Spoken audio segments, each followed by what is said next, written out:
Guys, welcome back. We're back again. Today, we're going to discuss some MLB content. We're going to look at the Toronto Blue Jays, one specific player who has been in headlines all across the league this year, as he's just been having an insane year so far. We're obviously talking here about Vladimir Guerrero Jr. We're going to quickly discuss if he's going to continue on this pace, and if he does continue on this pace, if he'll be the MVP in the AL this year.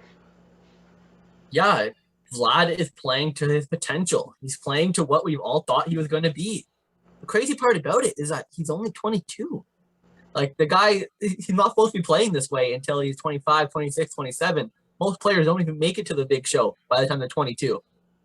It's an insane year. I know that you have his per 162 if you for the whole season what he's on track for stats right now, but just he's 62 games into the year and already has 20 home runs and 53 RBIs.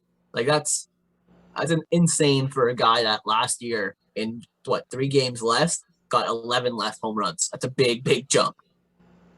And even his regular 162 averages, I think it's 29 in 83 or something right now, and it's only that high because of this year's included. So I mean, even with that this year included, his averages he's only 9 home runs away from, with more than half the season still left. But yeah, like you said, the 162 on pace for over 50 home runs, 52, 135 RBIs, 122 runs, which is also actually just insane.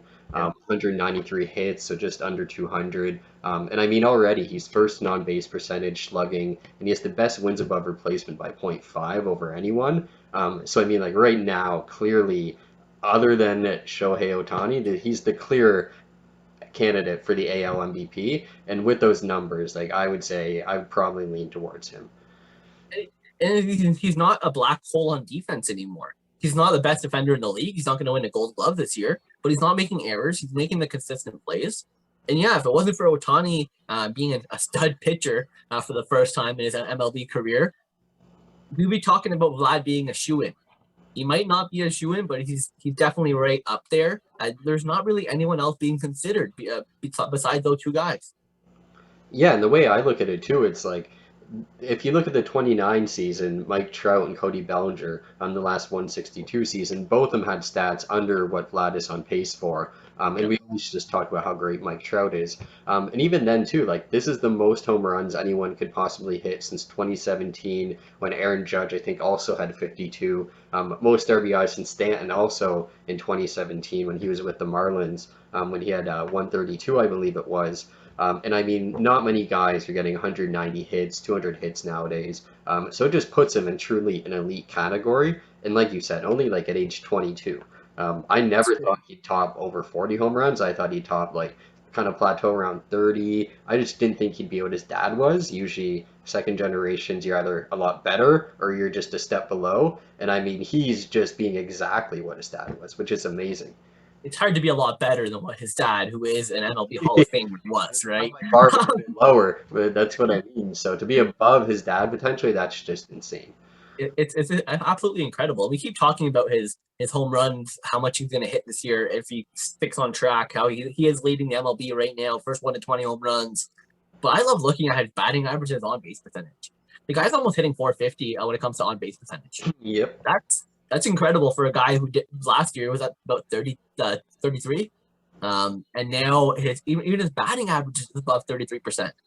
Like it's crazy when you think about it. The impacts he's been able to make there, and not just swinging for the fences every single time like he has been in the past. It really shows he came in with a lot of drive this year, and he really wanted to show that potential to be accurate, and he really did. Yeah, and we talked about first in these stats, and like that's also like the entire MLB. If we just eliminate the NL, he has an even larger gap in most of these areas too. So yeah, other than Ohtani, I just don't see anyone who could catch him. And I would honestly be surprised if Ohtani could keep up the two-way play through 162 season. I think it's more likely Vlad stays healthy and keeps this up and at least gets like close to 50 home runs, 120 RBIs, and probably takes it versus Ohtani being able to keep up two areas of the game, which in its own feat is amazing. And if he could do it, maybe I'd lean towards him. But I think more likely I would probably pick Vlad right now.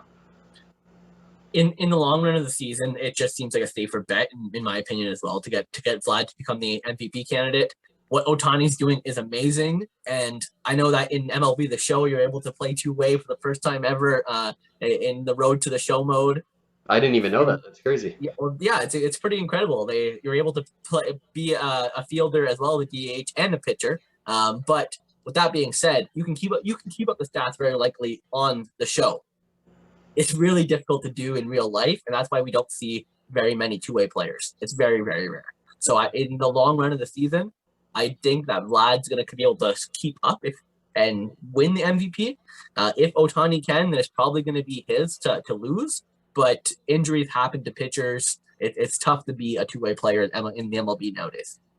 Agreed, and I mean he doesn't have a repertoire of being an elite pitcher in the MLB either. So I agree it'd be difficult to sustain. But let us know what you guys think in the comments. Don't forget to subscribe to the channel, and we'll see you soon with some more content.